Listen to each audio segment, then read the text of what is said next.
Isang magandang araw sa inyo, Feel to It. Ngayong araw ay dadako naman tayo sa panibagong paksa o aralin na ating tatalakayin. Ngunit, bago tayo magsimula ay tayo munang manalangin. Sa ngalan ng Ama, ng Anak, ng Espiritu Santo.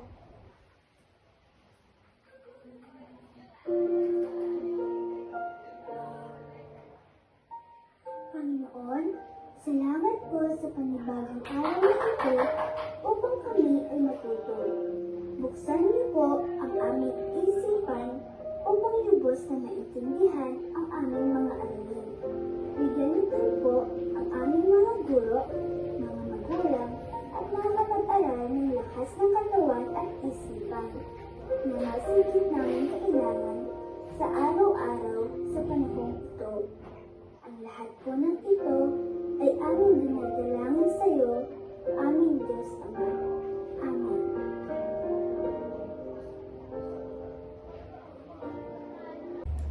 Muli, isang mapagpalang araw sa inyong lahat. Wari ko'y nagtataka kayo kung bakit kami naririto imbis na nasa kalye.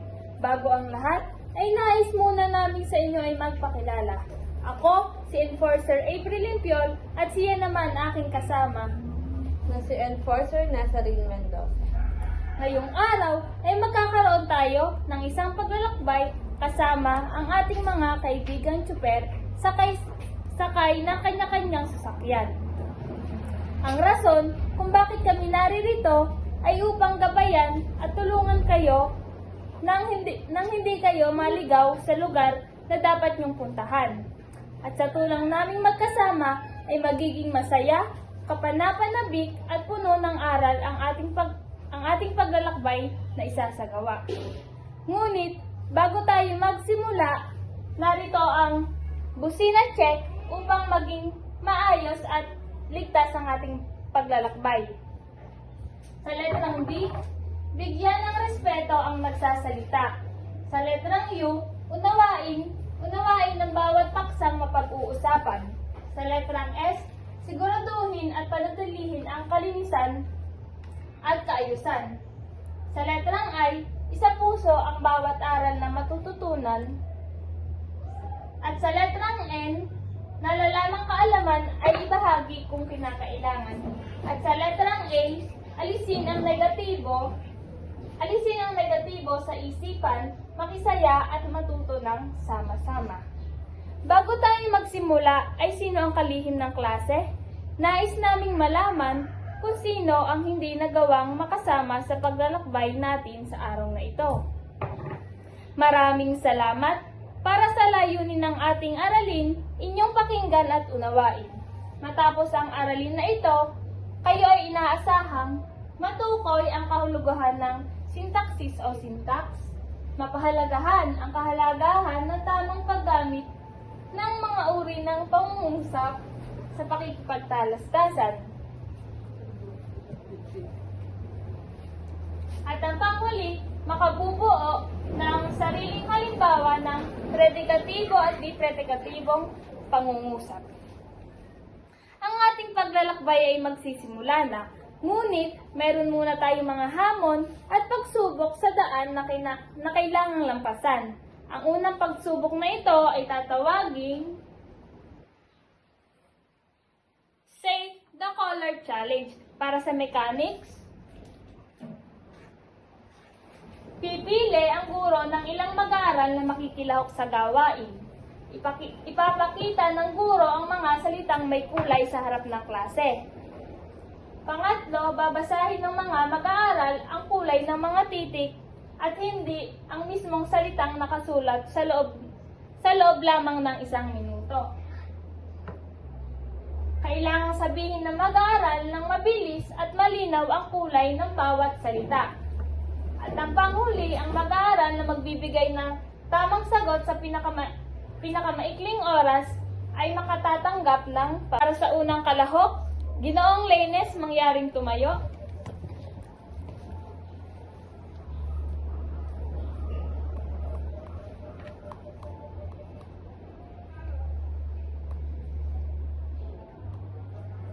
Maraming salamat. Mahusay. Talaga namang ipinamalas nyo ang husay, bilis ng pag-iisip at konsentrasyon sa ating ginawang Say the Color Challenge. Ngayon, may isa muling pagsubok ang kinakailangan nating lampasan sa daan. Ito ay tatawagin nating beep beep beep ang sabi ng jeep. Para sa mechanics, pipili ang guro ng isang mag-aaral gamit ang crank claw grab machine name picker. Mayroon kayong maririnig na linya mula sa iba't ibang original Filipino music o OPM. Kinakailangan lamang ninyong ibigay ang nawawalang salita sa linya sa loob lamang ng 1 minuto upang mabuo ang kanta. Para sa unang kalahok,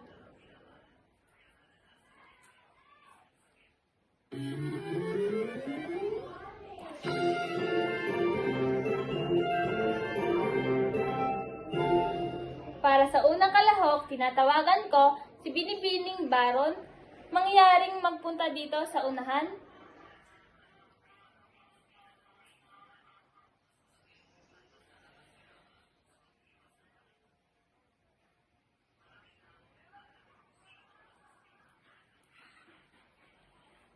Pakinggan ng linya. Ikaw ang nakatabi, di makapaniwala. Pero mahiwagang nadama, tumama sa'yo ang aking mga mata. Mahusay! Talaga namang ipinamalas nyo ang husay at kaalaman pagdating sa awitan. Kaya naman, halina at muli nating lampasan ang sunod na pagsubok na kailangan nating mapagtagumpayan. Ito ay tatawagin nating ayusin mo, salita ko. Narito ang mechanics ng gawain. Hahatiin ang klase sa 3 pangkat at pipili ang bawat pangkat ng isang kinatawan. Ang bawat kinatawan ay pipili ng isang kulay mula sa stoplight. Narito ang stoplight na naglalaman ng mga gawain na nakaatang sa bawat pangkat. Bawat kulay ay may nakatalagang pangungusap na pinaghalo-halo ang mga salita. Narito ang berde, dilaw, at pula. At tungkulin ng bawat grupo na ayusin at buuin ang pangungusap ng wasto ayon sa tamang pagkakasunod-sunod ng mga salita. Mayroon lamang 3 minuto upang tapusin ang gawain. At ang grupong unang makabubuo ng tamang pangungusap ay tatanghaling panalo.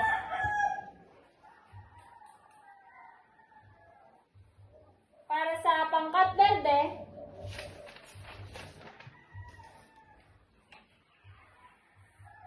para naman sa pangkat dilaw,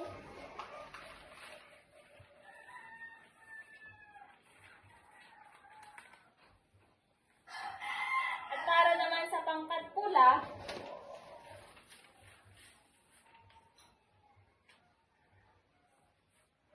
ang ating gawain ay atin ang sisimulan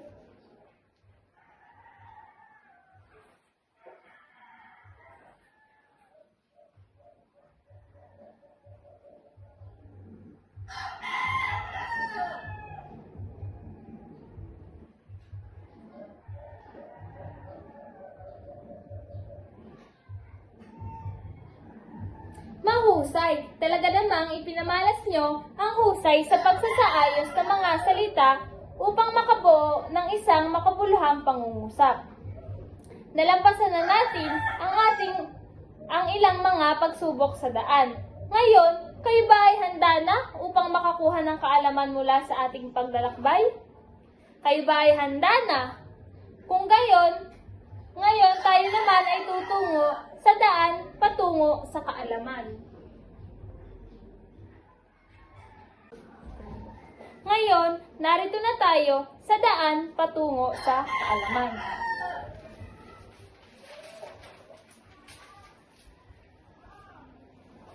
Sintaksis o syntax. Ito ay nagmula sa salitang Ingles na syntax na nagmula sa sinaunang wikang Griego nang ibig sabihin ay pagkakaayos pagsasama-sama at pagsusunod-sunod ng mga salita upang makabuo ng malinaw at makabuluhang pahayag o pangungusap. Sa madaling sabi, ang sintaksis ay nag-aaral kung paano inaayos ang mga salita upang mabuo ang pangungusap. Inyo bang nauunawaan? Kung gayon, ano muli ang sintaksis o syntax? Mahusay! Talaga naman kayo ay nakikinig sa nagtatalakay. Para naman sa sunod, may dalawang uri ng pangungusap. Ito ay ang una, ang depredikatibong pangungusap. Ito naman ay mga salita o lipon ng mga salita na walang simuno at panag-uri. Ngunit buo ang diwa at malinaw ang mensahe. Ano muli ang katangian ng depredikatibong pangungusap? Maraming salamat sa iyong kasagutan.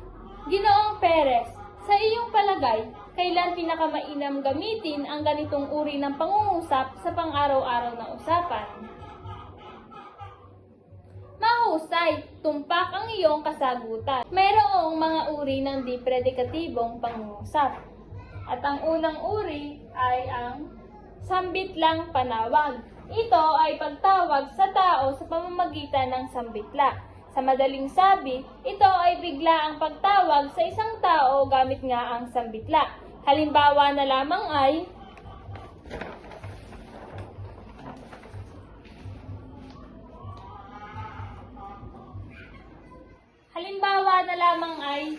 Ate, binibini. At ang sunod na uri ng depredikatibong pangungusap ay padamdam. Ito naman ay nagpapahayag ng damdamin. Sa madaling sabi, ito ay ang matinding damdamin tulad ng tuwa, gulat, takot, o lungkot. Halimbawa, hala, nahulog ang aking bag. Naku po, naiwan ko ang aking susi. Ito ay isang halimbawa lamang ng padamdam. At ang sunod na uri ng depredikatibong pangungusap ay pautos. Ito naman ay ginagamit sa pag-uutos o pagbibigay ng panuto. Halimbawa na lamang ay, tabi, may paparating na sasakyan. Alis! Ito ay isang halimbawa ng pautos na depredikatibong pangungusap. At ang pang-apat ay pagtawag. Ito ay ginagamit na pagtawag o pagtukoy sa isang tao. Halimbawa na lamang ay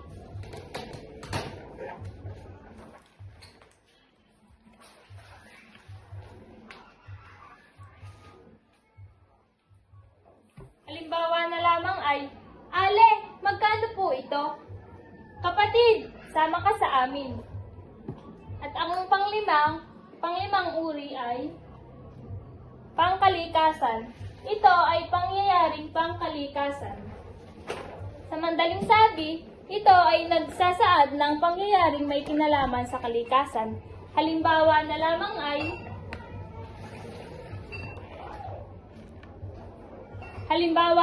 ay kumukulog, bumabagyo, umuulan. Ito ay mga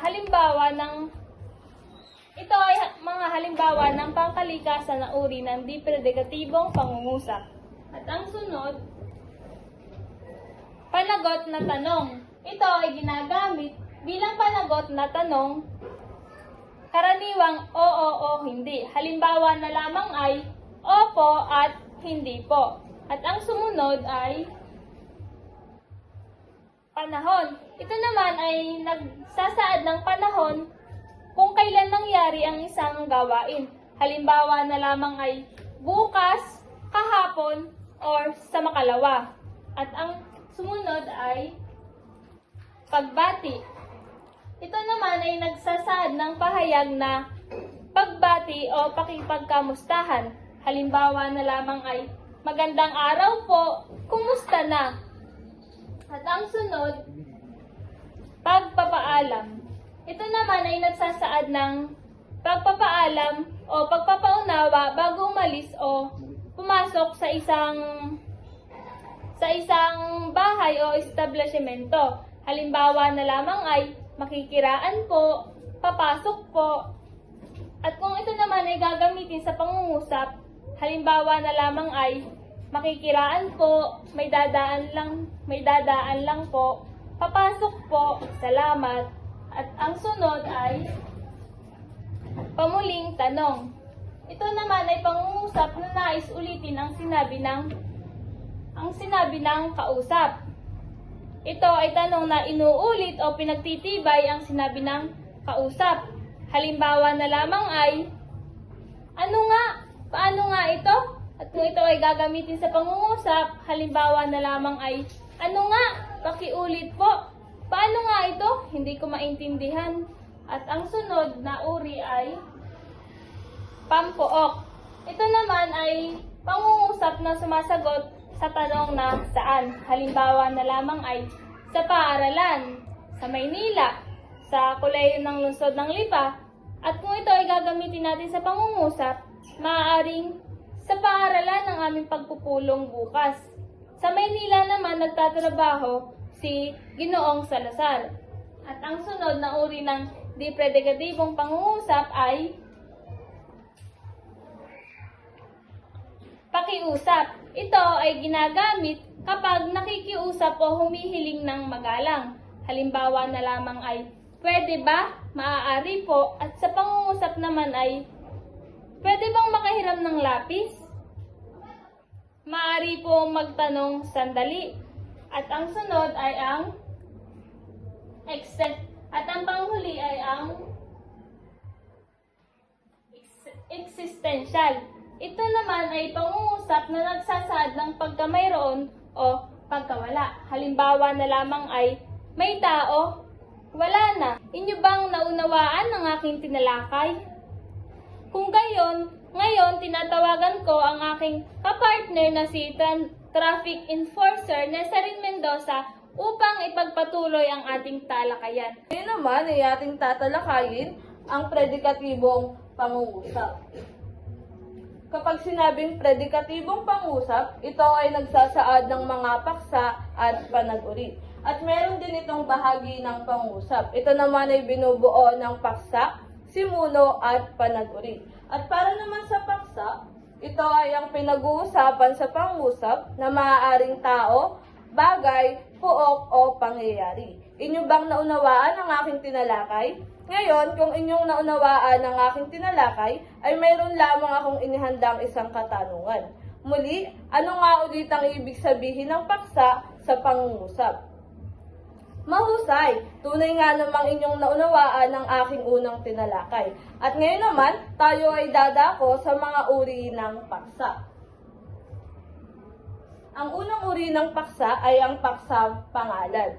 Ang paksang pangalan ay ginagamit sa ngalan ng tao, hayop, lugar, pangyayari. Ito ay ang pinag-uusapan sa pangusap at karaniwang sinasamahan ng panaguri na nagbibigay ng karagdagang impormasyon dito. Halimbawa na lamang na si Seth ay masayahing bata. Ang si Seth ay ang paksa dahil siya ang pinag-uusapan sa pangungusap na ito. Para naman sa pangalawa ay ang paksang panghalip. Ang paksang panghalip ay ang paksa ng pangusap na ginagamitan ng mga panghalip bilang pamalit sa pangalan. Kabilang sa mga panghalip ang siya, sila, ako, kami at iba pa. Sa halimbawa na siya ay pinagkakatiwalaan naming lahat, ang siya ay ang paksang panghalip dahil ito ay tumutukoy sa isang taong nabanggit na dati. At para naman sa sunod ay ang paksang panguri. Ginagamit ang paksang panguri upang bigyang diin ng isang mahalagang katangian o ideya. Sa halimbawa na ang masisipag ay gumiginhawa ang buhay, ang masisipag ay ang paksa dahil ipinapakita nito at binibigyang pansin ang katangiang kasipagan at ang epekto nito sa buhay ng isang tao. At sumunod ay ang paksang pang-abay. Ang paksang pang-abay ay binubuo ng mga pang-abay o pariralang pang-abay. Karaniwang tumutukoy ito sa lugar, oras, paraan o kalagayan. Sa halimbawang kapuri-puri, ang magaling manalita, mapapansin na ang magaling manalita ay ay ang pang-abay sa pangungusap. At para naman sa panglima ay ang paksang pandiwa. Ito ay binubuo ng mga salitang kilos o pandiwa. Ipinapakita nito mismo kung ano ang kilos at binibigyang diin sa isang pangungusap. Sa halimbawang bigyan ng makakain ang mga naglilinis, makikita natin na ang mga naglilinis ay ang paksang pandiwa. At para naman sa huli ay ang paksang pawatas. Ang paksang pawatas ay ang paksa na nagpapahayag ng mga gawain o kilos na ginagamitan ng mga panlapig. Sa halimbawa na gusto niya ang magtanghal ay malinaw na isang gawain. Kaya ito ay isang halimbawa ng isang paksang pawatas. At ngayon naman ay dadako tayo sa mga panag-uri. Ang panaguri ay ang bahagi ng pangusap na naglalarawan o nagbibigay impormasyon tungkol sa isang paksa. At narito ang mga uri ng panaguri. Una ay ang panaguring pangalan. Ang panaguring pangalan ay ang ginagamitan ng mga pangalan upang magbigay ng impormasyon tungkol sa isang paksa. Ipinapakita nito kung sino o ano ang paksa sa isang pangungusap. Sa halimbawa na inhenyero si Kelly, ang salitang inhenyero ay ang panag-uri dahil sinasabi nito kung ano ang profesyon sa isang paksa. At para naman sa sunod ay ang panag-uring panghalip. Ang panag-uring panghalip naman ay binubuo ng mga panghalip na pumapalit sa pangalan. Sa halip na ulitin ang pangalan ng paksa, gumagamit ng panghalip upang mas maging maikli at maayos ang isang pangungusap. At para naman sa pangatlo ay ang panag-uring pang-uri. Ang panag-uring pang-uri ay gumagamit ng pang-uri upang ilarawan ang katangian, anyo o kalagayan ng paksa. Sa halimbawa na mapagmahal si Yana, ang mapagmahal ang panag-uri dahil inilalarawan nito ang ugali ng paksa. At para naman sa sunod ay ang panag-uring pandiwa. Ang panaguring pandiwa ay gumagamit ng pandiwa upang ipakita ang kilos o gawain ng paksa. Sa halimbawa na nagsusulat ang guro, ang nagsusulat ang panaguring pandiwa sapagkat ipinapakita nito ang kilos o ginagawa sa paksa. At para naman sa panglima ay ang panaguring pang-abay. Ginagamit ang panaguring pang-abay upang magbigay ng dagdag na detalye sa isang pangungusap. Sa halimbawa na mamaya darating ang mga module, ang mamaya ay ang panag-uri dahil ipinapakita nito kung kailan magaganap ang isang kilos. At para naman sa panghuli ay ang panag-uring pawatas. Ang panag-uring pawatas ay nagpapahayag ng kahilingan, utos, pakiusap o mungkahi. Karaniwan itong ginagamitan ng pandiwang pawatas at nagpapakita ng paggalang o pagnanais. Sa halimbawa na magluto ang libangan ng lola namin, ang salitang magluto ang panag-uri dahil nagpapahayag ito ng pakiusap o utos. Naunawaan niyo ba ang ating talakayan? May nais ba kayong linawin o itanong? Kung gayon, dahil lubos na ninyong naunawaan ang ating talakayan, ngayon naman ay dadako tayo sa isang gawain na susubok sa talas ng inyong pag-unawa. Ang gawain ito ay tatawagin nating traffic sign ng Kalaman. At para sa mechanics ng ating gawain, may inihandang mga pangusap ang guro. At ito ay babasahin sa harap ng klase.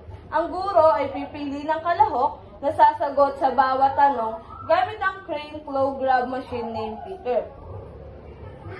Kailangang tukuyin ng isang kalahok kung ang pangusap ay predikatibo o di predikatibo. Itataas ng manlalaro ang signage ayon sa kanilang sagot. Berde para sa predikatibo kung ang pangusap ay tama. At pula naman para sa di predikatibo kung ang pangusap naman ay mali. Kapag nakataas na ang signage, ipapahayag ng guro kung tama o mali ang sagot. Ang makakatama ng sagot ay makakakuha ng gantimpala. Ngayon ay ating umpisahan na ang ating motibasyon para sa bilang 1 hanggang 2.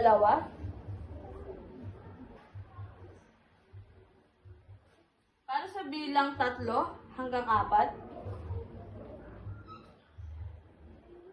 At para para sa bilang 5 at 6, at para naman sa bilang 7, 8. At sa huli ay ang bilang 9 at 10. Mahusay! Tunay nga namang ipinakita ninyo ang inyong talas ng isipan. Ngayon naman ay dadako tayo sa susunod na aktibidad. At ito naman ay tatawagin nating ipakita mo, galing mo. At para sa panuto, ang klase ay hahatiin sa 3 pangkat. At ang bawat pangkat ay pipili ng isang road signage na may iba't ibang nakaatang na gawain. Bibigyan lamang kayo ng 6 na minuto para tapusin ang bawat gawain. Para sa unang pangkat, ang pangkat slogan, gagawa ng isang maikling slogan na nagpapakita kung paano nakakaapekto ang sintaksis sa buhay ng tao at ito ay paliwanag. Para naman sa ikalawang pangkat, ang pangkat tula, lumikha ng isang tula na may 3 taludtod at bawat taludtod ay may 4 na linya.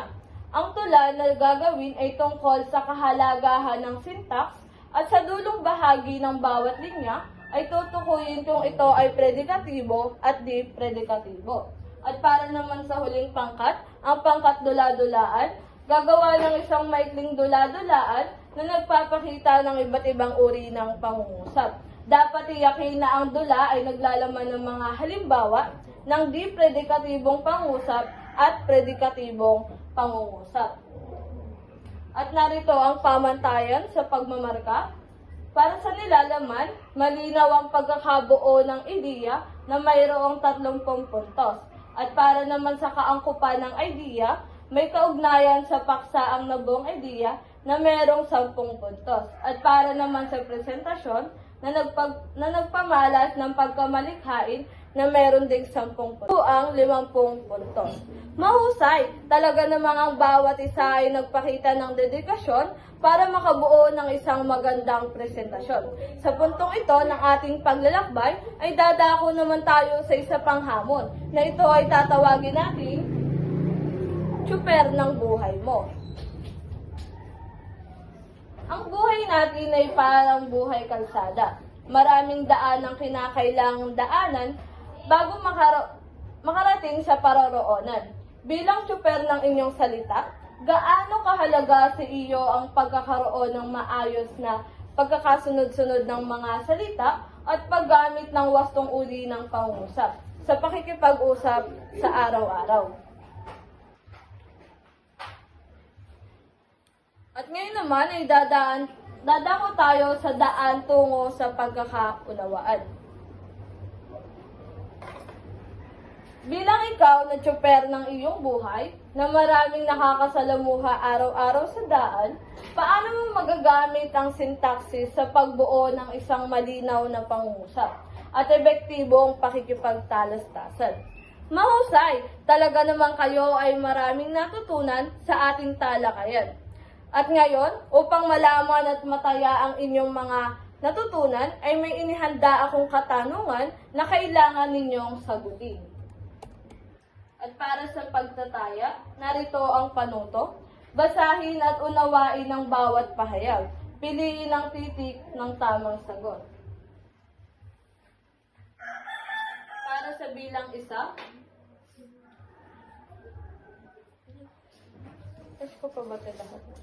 natapos na natin ang ating aralin ngayong araw. Tunay nga nakahanga-hanga ang inyong pakikipagtulungan at pagiging maingat sa bawat gawain at paglalakbay tungo sa daan ng kaalaman. Tulad ng isang responsableng enforcer na sumusunod sa tamang proseso at nagtataguyod ng kaayusan, ang syntax naman ay ang nagpapanatili ng kaayusan sa mga salita upang makabuo ng tamang pangusap. Ngayon naman ay tinatawag ko ang aking kasamahan na si Enforcer April Piol para sa aming pagtatapos. Para sa pagtatapos ng aming talakayan, narito ang isang inspirational quote mula sa edukador. Ang tamang pagkakasunod ng salita ay daan sa maayos at mabisang pagpapahayag. Maraming salamat sa inyong sipag, tiyaga at kooperasyon.